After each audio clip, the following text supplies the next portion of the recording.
Paano kung sabihin ko sa'yo na ang pinakamalaking banta sa organisasyon mo hindi naman talaga pagkakabigo? Paano kung ang totoong banta ay mismong tagumpay? Napakagandang simula niyan. 'Di ba? Kasi isipin mo, ikaw na nakikinig ngayon, parang tumatakbo ka sa isang treadmill. Pawis na pawis ka, ang taas ng heart rate mo, tapos ang ganda ng metrics na nakikita mo sa screen ng makina. Lahat ng senyales ng matinding physical na activity nandyan na.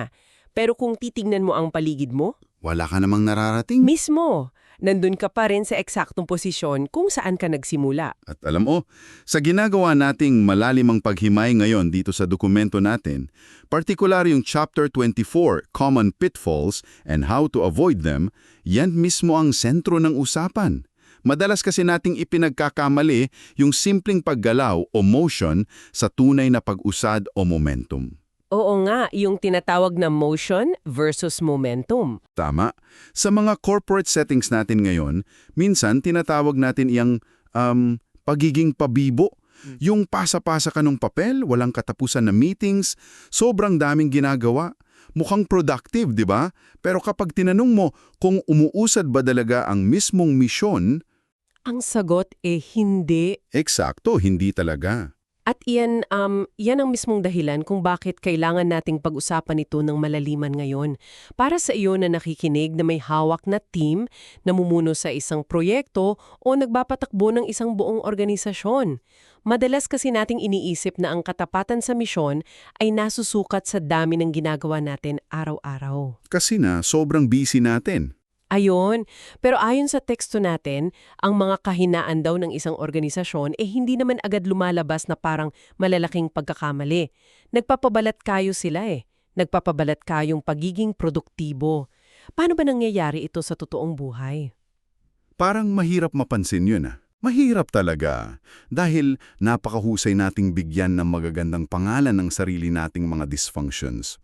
Parang kapag ang isang grupo ay sobrang nagpaplano hanggang sa punto na wala na silang nagagawang aksyon, tinatawag nila itong pagiging maingat o excellence. Wow. Oo nga naman. Tapos, kapag nangungulekta naman sila ng sandamakmak na data at numero, kahit hindi nila alam kung para saan talaga yung mga yun, tinatawag nilang kalinawan o kunwari data-driven sila. Yung parang puro spreadsheet na lang, di ba? Totoo yan. At kapag pinapanatili naman nila ang isang lumang programa na matagal nang hindi gumagana, ang tawag nila doon katatagan o pagpapahalaga sa tradisyon. Teka, wait lang. Gusto kong hamunin yan ng kaunti. Kasi, di ba, hindi ba normal lang at parang makatarungan naman na protektahan natin yung mga proseso o programa na nagdala sa atin sa tagumpay in the first place? Natural na reaksyon yan. Kasi kung nag-work siya dati, bakit hindi mo ipagpapatuloy, di ba? Sayang naman yung nakasanayan. Magandang punto yan. Pero dyan papasok yung konsepto ng mga hidden weaknesses o mga nakatagong kahinaan na ipinapaliwanag sa teksto. Kapag ang isang kahinaan kasi ay hindi pinangalanan at sinuri, lalo na kung nagtatago ito sa likod ng nakaraang tagumpay, unti-unti itong nagiging bahagi ng mismong kultura. Nagiging normal na lang siya. Oo. Maganda yung halimbawang ibinigay sa teksto tungkol sa isang organisasyon na nakadepende ng buong buo sa isang sikat at napakagaling na leader.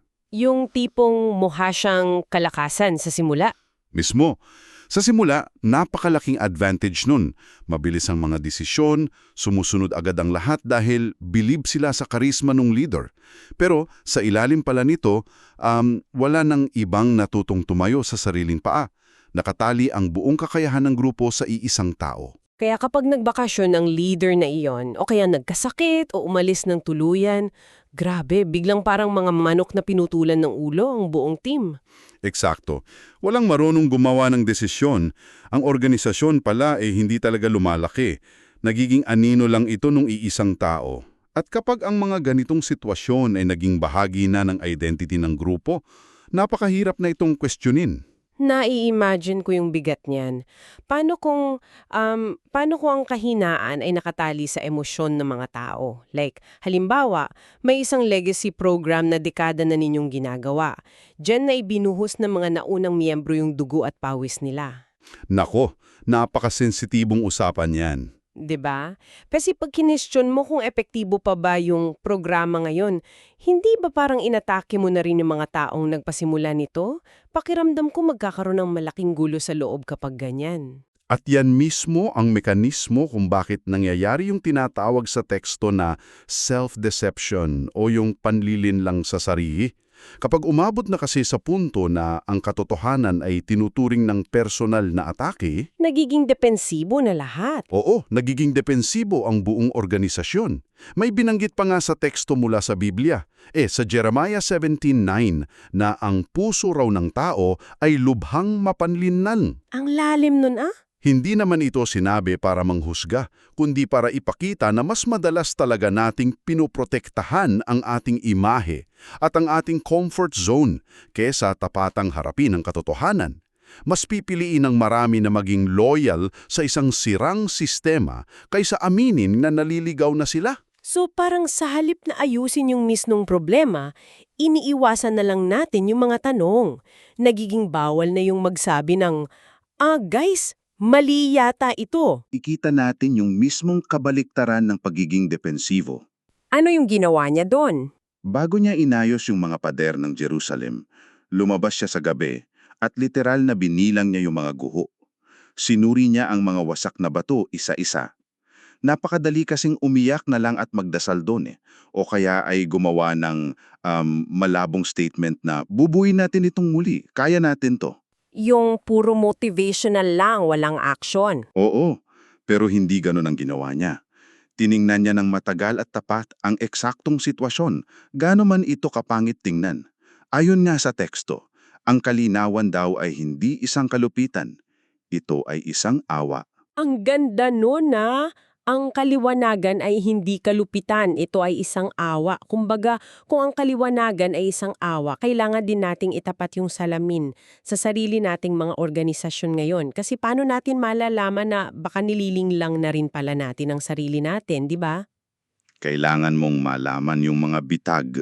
Oo, at ipinapakita sa teksto natin na may mga partikular na sintomas o bitag kung saan madalas nahuhulog ang mga leader. Himayin natin kung paano gumagana ang 5 ito sa totoong buhay. Halimbawa, yung unang tinukoy ay yung over-strategizing. Isa yan sa pinakamadalas mangyari. Paano nagiging bitag ang pagpaplano? Kasi 'di ba, kailangan naman talaga natin ng magandang plano. Oo naman, kailangan natin ng plano. Pero ang over-strategizing ay nangyayari kapag ang paggawa ng estratehiya ay nagiging pamalit na sa mismong pagkilos o sa kaso ng pananampalataya, pamalit sa pananalangin. Sa mechanical na aspeto, ganito yan gumagana. Naharap para siguradong walang sumablay. Kaya ang ginagawa nila, gagawa sila ng plano A, plano B, hanggang plano Z. Tapos ang ending, wala pang nasisimulan. Eksakto. Ang hindi nila namamalayan yung matinding anxiety o pagkabalisa nila na maging perfecto, yun na ang nagiging dahilan para maparalyze ang buong team. Nako, nakikita ko yan sa maraming corporate settings. Yung tinatawag nilang analysis paralysis. Mismo, analysis paralysis. Magpapatawag sila ng meeting para lang planuhin ang agenda ng susunod na meeting, gagawa ng napakakumplikadong mga flowcharts, pero sa huli, walang kahit sinong nagsisimulang gumawa ng aktwal na trabaho. Parang nagtatago sila sa pagpaplano kasi habang nagpaplano ka, hindi ka pa pwedeng magkamali, ligtas ka pa. Tumpak. Ang ilusyon ng pagkontrol ay nagpapabagal talaga sa tunay na misyon. At dyan napapasok yung pangalawang bitag na nagmula naman sa isa pang paboritong gawin ng mga modernong organisasyon, ang umasa ng sobra sa mga numero. Yung tinatawag sa teksto na data without discernment? Tama. Impormasyon na walang malalim na pag-unawa. Alam mo, para sa akin, kung ang tanging batayan natin ng pag-usad ay puro mga numero lang sa spreadsheet, parang gumagamit tayo ng thermometer para gamutin ang lagnat. Paanong thermometer? Kasi 'di ba, bibigyan ka ng thermometer ng eksaktong numero. Alam mo kung 38 degrees o 39 degrees ang lagnat mo, accurate yung data.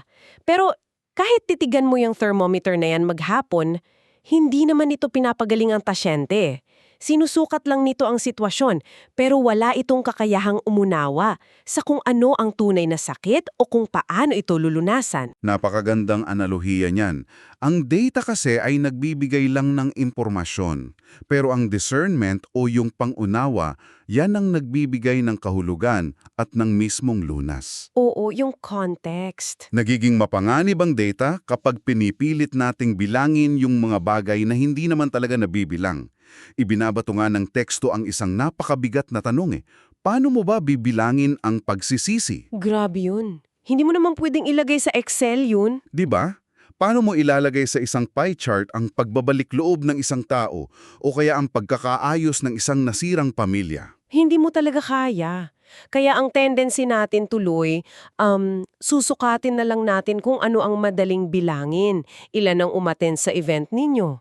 Magkano ang pumasok na fundo this month? Ilan ang likes natin sa social media? Eksakto. At dahil maganda yung numero ng attendance o ng views online, iniisip natin agad na nagtagumpay na ang misyon. Nakakalimutan natin na posible palang mapuno ang isang malaking kwarto ng mga tao pero wala namang nagbabago sa tunay na buhay nila. Diyan nagpapanggap na karunungan ang simpleng impormasyon. Nakakatakot yan kasi binibigyan tayo ng false sense of security ng sarili nating mga report. At speaking of false security, ito naman yung isa pang nakasanayan na binabalaan sa teksto, yung pangatlo, yung institutional inertia. Ito yung pagpapanatili ng mga bagay dahil lang nakasanayan na. Parang ito yata yung konsepto ng pagpapatuloy sa pagtakbo, hindi dahil gusto mo pang pumunta dun sa pupuntahan mo, kundi dahil sa buwelo na lang Wala nang pumipigil. Oo. Alam mo sa kalikasan may prosesong tinatawag na pruning na makikita natin sa John 15.2. Pinuputol ng magsasaka ang ilang sanga ng puno kahit pa namumunga ito. Kahit namumunga pinuputol. Bakit? Hindi dahil masama yung sanga, kundi para hindi maaksaya ang sustansya ng puno sa mga sangang hindi na kasing produktibo. Binibigyan ng espasyo para mas lalo pang mamunga ang buong puno. Pero sa mga organisasyon natin ngayon, takot na takot tayong magputol ng anumang lumang programa. Hihinto muna ako dyan. Kasi in practice talaga, kapag may pinutol kang programa, sigurado may mga taong masasaktan. Totoo yan, hindi maiiwasan. Paano kung yung tinatanggal mo na project ay yun pala yung brainchild ng isa sa mga pinakamatapat mong miyembro? Pag tinanggal mo yan, baka magtampo sila, baka mag-resign pa nga Paano mo iha-handle yung ganung uri ng fallout kung magpuprune ka? At dyan na nasusubok ang tapang ng isang leader. Dahil, totoo naman, may masasaktan kapag tinanggal mo ang nakasanayan. Pero kailangan mong timbangin ano ba talaga ang mas mahalaga? Ang komportableng pakiramdam ng ilang tao o ang mismong misyon na inyong sinumpaan mulat sa pool? Ang hiyap nun, ha? Mahirap? Kung itutuloy mo ang isang programang umuubos ng pera at oras pero wala namang malinaw na epekto sa komunidad, inuuna mo ang loyalty sa nakaraan kaysa loyalty sa kinabukasan. Hanggat nakahawak kayo sa mga patay na sanga, hindi makakausbong ang mga bagong ideya. Iyon nga Ika nga nila, you have to let go of the good to make room for the great. Pero alam mo, hindi lang sa mga lumang programa tayo minsan nabubulag.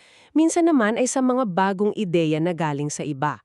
Ito yung ikaapat na blind spot, yung tinatawag na cultural blindness. Paborito ko tong bahagi na to. Gustong-gusto ko rin yung case study na ibinigay nila dito. Ang dami kong kilalang kumpanya at organisasyon na guilty rito Parang, uso ito ngayon, gawin din natin. Ikwento mo nga sa kanila kung ano ang nangyari sa case study na iyon. Sige. Isipin ninyo ito May isang lokal na simbahan sa isang maliit na probinsya. Gusto nilang mas maging mabilis ang paglago nila, kaya tiningnan nila kung ano ang ginagawa ng isang dambuhalang simbahan sa isang napakalaking lungsod. Tapos, kinopya nila ang lahat as in literal na copy-paste. Walang iwan. Walang iwan. Ginamit nila yung automated email follow-ups, may mga timelines for assimilation, may slick na digital branding, tapos ang gaganda ng pipelines para sa mga volunteers nila. Mukhang napaka-moderno at epektibo kapag tiningnan mo sa papel. Pero, Nang ipatupad na nila ito sa sarili nilang komunidad, pumalpak ng malala. Walang pumapansin. Walang pumapansin, zero. At bakit kaya sila pumalpak? Hindi naman dahil masama yung sistema na kinopya nila eh. Pumalpak sila dahil sa konteksto ng kanilang sariling komunidad, ang tiwala ay hindi binubuo sa pamamagitan ng mabilis na automated emails. Paano ba dapat doon? Ang tiwala doon ay nabubuo kapag nauupo kayo at nagkakape pagkatapos ng gawain, kapag personal mong kinakamusta ang pamilya nila, ibang-iba ang wika ng kanilang kultura. Mismo, dahil sa sobrang focus nila sa pagiging efficient gamit yung imported na estratehiya, nagmukha tuloy silang mga sales agents, imbes na mga pastor o kaibigan. Binabaliwala kasi ng cultural blindness ang katotohanan na hindi lahat ng gumagana sa New York ay gagana sa Maynila. At hindi rin lahat ng gumagana sa Maynila ay babagay sa probinsya. Tama, kailangan mo munang maunawaan ang lupa bago ka magtanim ng binhi. Kung titingnan natin ng buo, lahat ng mga blind spots na ito, yung overplanning, fixation sa data, pagpipilit sa mga lumang programa at pagkopya ng maling estratehiya, ang ginagawa niyan ay unti-unti nitong nagtutulak sa isang organisasyon palayo sa tunay nitong dahilan para umiyak. At ito ang nagdadala sa atin sa ikalimang bitag, ang mission drift. Mission drift? Kaya kung ikaw na nakikinig gayan puno ang kalendaryo mo ng mga back-to-back strategy meetings tapos puro alignments kayo ngayong linggo, tanungin mo ang sarili mo. Ang lahat ba ng ito ay tumutulong para matupad ang tunay mong misyon o naging abala ka na lang sa pagiging abala? Kasi ang mission drift, hindi naman ito nangyari ng biglaan, di ba? Wala namang gigising isang araw at sasabihing, alam nyo, abandonahin na natin ang misyon natin. Ayun, hindi ganon. Ang mission drift ay parang alon sa dagat na dahan-dahan kang tinatangay habang nakatingin ka lang sa mga ulap. Puno ang kalendaryo, lahat ng tao sa opisina, pagod na pagod, laging nagpapadala ng sandamakmak na reports, ang daming events. Pero kapag sinuri mo, Kapag sinuri mo ng malalim kung ano ang naging epekto nito sa mga taong pinaglilingkuran ninyo, makikita mo na naging makina na lang pala kayo na nagme-maintain ng sarili nitong mga piyesa. Ang sentro ng lahat ay ang pagpapanatili ng organisasyon sa halip na ang pagbabago ng mga tao. nakakalungkot isipin. Ang organisasyon ay hindi na tumutulong. Isa na lamang itong monumento na kailangang laging punasan. Napakabigat pakinggan yan. Kumbaga, kung napagtanto natin na nasa loob pala tayo ng treadmill at biktima na tayo ng isa o lahat ng mga bitag na ito, paano tayo bababa? Paano natin isusulat muli ang ating direksyon para makabuo ng tinatawag sa teksto na faithful map? Kasi parang hindi yata uubra na magpanik ka tapos isisira mo na lang ang lahat, di ba? Hindi. Hindi pwedeng ganon. Ang paggawa ng isang faithful map ay nagsisimula hindi sa isang ingranding bagong plano, kundi sa isang matapang at napakasimpleng pag-amin. Pag-amin. Kailangang matutunan ng leader na sabihin ang mga salitang dumudurog sa ating pride. Nagkamali kami ng direksyon. Aray. O kaya, maling sukatan ang pinagbatayan namin. O naging masyado kaming abala sa paggawa ng imahe imbes na pagtuunan ng ating mga tao. Kasi ang tunay na pag-aayos ay nangyayari lamang kapag hindi ka na nagtatago. Gusto kong himayan natin itong practical na aspeto. Paano mo sisimulan talaga ang pagbabagong yan? Pagkaamin mo. Kasi sinasabi sa teksto na ang unang hakbang ay gumawa ng isang tapat na mission audit. Ibig sabihin, titingnan mo ng malapitan kung tugma ba ang sinasabi mong ginagawa mo doon sa aktwal na ginagawa mo. Tama yan. Pero inirerekomenda din nila na kumuha ka pa daw ng outside evaluators o mga tagalabas para gawin ito. Bakit kailangan pa ng tagalabas? Hindi ba mas kilala natin ang sarili nating organisasyon? Diyan nagkakamali ang marami eh. Mas kilala mo nga, pero manhid ka na sa mga sira nito. Paanong manhid? Ito yung tinatawag na pag-normalize ng dysfunction. Kapag araw-araw kang pumapasok sa isang bahay na may tagas ang bubong, sa unang linggo maglalagay ka pa ng timba doon.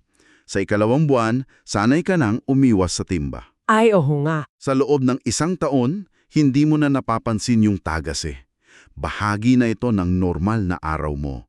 Pero kapag may pumasok na bagong bisita sa bahay ninyo, ang unang-una niyang mapapansin agad ay, "Teka, bakit may tumutulong tubig sa kisame ninyo?" Grabe, sapul na sapul yun ah. Ang isang outside evaluator kasi ay walang emosyonal na koneksyon sa inyong mga nakaugalian. Kaya nilang ituro ang tagas nang hindi nangangaala kung sino ang masasaktan. Ang ganda nun. At kapag nakuha mo na ang tapat na assessment na yan galing sa kanila, kailangan mo na ngayong gumawa ng desisyon kung anong gagawin sa mga existing na programa ninyo. Inilatag ng teksto ang 3 kategorya na kailangan mong paglagyan ng bawat ginagawa ninyo. Preserve, change, or release. Unahin natin ang preserve. Ito yung mga bagay na non-negotiable, ang mga programang napanatili ang diwa ng inyong misyon at patuloy na nagdadala ng totoong bunga. Ito yung mga haliging kailangan ninyong protektahan. Okay, malinaw yon. Ang pangalawa ay change. Ito yung mga proseso o estratehiya na maganda pa rin naman ang layunin, may potential pa, pero hindi na siya bumabagay sa kasalukuyang kultura o sitwasyon. Meaning, kailangan lang ng matinding adjustment, hindi pagtatapon. At yung ikatlo, yung pinakamahirap na pinag-usapan na natin kanina, yung release. Dito mo kailangang maging tapat sa pagsasabi na ito ay naglingkod na sa kanyang layunin noon, pero kailangan na natin itong bitawan ngayon. Hindi madaling sabihin yan. Hindi talaga. At hindi dahil naging masama yung programa, kundi dahil humahadlang na ito sa kung ano ang kailangan natin sa kasalukuyan. Para mas makita natin ng buo kung ano ang itsura ng tagumpay. Kapag tinahak mo ang prosesong ito, may binanggit na isang malakas na paghahambing sa teksto tungkol sa 2 magkaibang simbahan sa isang lungsod. Ay oo, gusto kong ilarawan natin yan para sa kanila.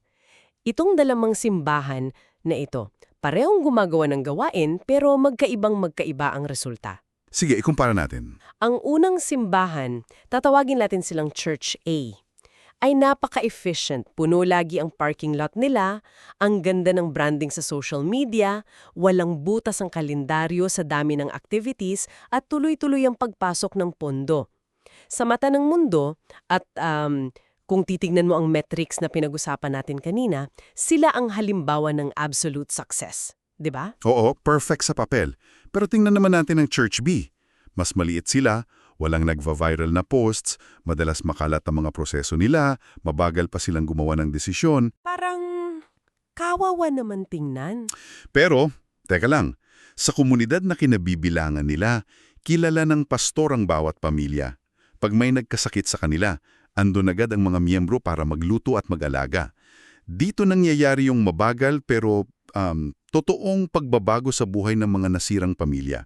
Walang malalaking event, pero may napakalalim na komunidad. Alam mo, kung isa kang negosyante na tumitingin sa return on investment o ROI, sasabihin mo agad na mas magaling ang Church A. Gumagana kasi ang sistema nila eh. Oo, epektibo sila in that sense. Pero kung babalikan natin ang lahat ng napag-usapan natin na yon, ano ba talaga ang batayan ng tunay na pag-usad? Sa mata ng kaharian ng Diyos o sa pananaw ng isang orihinal na misyon, mas tapat o mas faithful ang Church B. Mas umaandar sila kahit mukha silang mabagal. Ipinapakita nito na minsan, ang panlabas na anyo ng pagiging epektibo ay isa pa ring bahagi ng ating panilinlang sa sarili. Kung ang sistema mo ay mabilis nga pero hindi naman nito nadadala ang mga tao sa tunay na pagbabago, hindi ka talaga nagtatagumpay. Nagpapatakbo ka lang pala ng isang napakagandang treadmill. Mismo. Kaya para sa iyo na nakikinig sa deep dive na ito, ang pinakamalaking takeaway dito ay ang pagbabago sa kung paano mo tinitignan ang trabaho mo at ang organisasyon mo.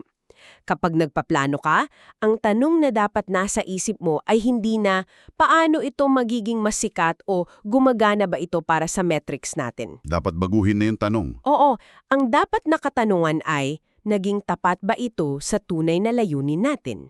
Ibinabalik ba tayo nito sa dahilan kung bakit natin ito sinimulan in the first place? Kung ikokonekta natin lahat ng ito sa isang malaking konsepto mula sa teksto, ang pinakamalalim na anyo ng estratehiya ay hindi yung mas mahusay na pagkontrol.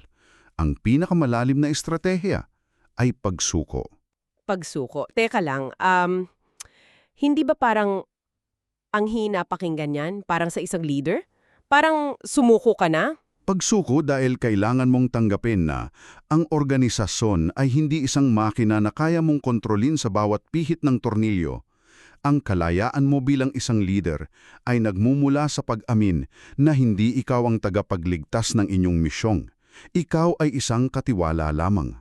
Isang steward. Tama, ikaw ay isang steward na naatasang alagaan ito. Kapag binitiwan mo ang presyon na kailangan mong magmukhang perpekto palagi, doon ka lang magkakaroon ng tunay na kalinawan para harapin ang mga kahinaan ninyo. Totoo yan. Pero kailangan ko ring paalalahanan ang ating tagapakinig na ang pagpili sa katotohanan ay laging may kapalit. Hindi ito libre. Pag umamin ka na may sablay kayo, baka masira yung perpektong imahe ninyo. Baka kailangan mong tanggalin ang isang paboritong programa na ikaw mismo ang nag-isip noong nakaraang taon. At hindi madali yon. Baka kailangan mong harapin ang team mo, tumingin sa mata nila at sabihing, "Sorry guys, naligaw tayo ng landas dahil naging masyado akong nakatutok sa mga numero." Napakahirap gawin yan. Mahirap at masakit. Ngunit tulad ng lagi nating nakikita, ang halaga ng panlilinglang sa sarili ay laging di hamak na mas mataas kesa sa halaga ng katotohanan. Pag pinili mong magbulag-bulagan at ituloy ang nakasanayan, bibilis nga lalo ang takbo ng treadmill mo. Pagdating ng panahon na pagod ka na, malalaman mong wala ka palang narating at nasayang lang ang oras at lakas ng lahat ng taong nagtiwala sa'yo. Isang napakabigat na realisasyon. Bago natin tapusin ang usapang ito, gusto kong iwan sa iyo, sa ating tagapakinig, ang isang hamon na binanggit sa huling bahagi ng ating teksto. Ito yung tinatawag na to-do list exercise. Gusto kong seryosohin mo itong isipin mamaya. Magandang challenge yan. Kung may isang kumpletong estranghero, isang taong walang alam sa mission mo, walang ideya sa kung anong ginagawa ng organisasyon mo, ang uupo at titingin sa kalendaryo mo at sa to-do list mo para sa buong buwang ito, ano kaya ang iisipin niyang pinakamahalaga sa iyo batay sa kung saan napupunta ang oras mo? Oo nga, no? Aakalain ba niyang abala ka lang sa pag-maintain ng mga sistema o makikita niya ang aktwal na misyon sa bawat galaw mo? At ang mas malalim na tanong, iyan ba talaga ang katotohanan gusto mong ipamuhay? Tingnan mo ang kalendaryo mo ngayon dahil doon nagtatago ang totoo mong estratehiya. Isipin mo yan. Hanggang sa susunod nating malalimang paghimay, maraming salamat sa pagsama sa amin.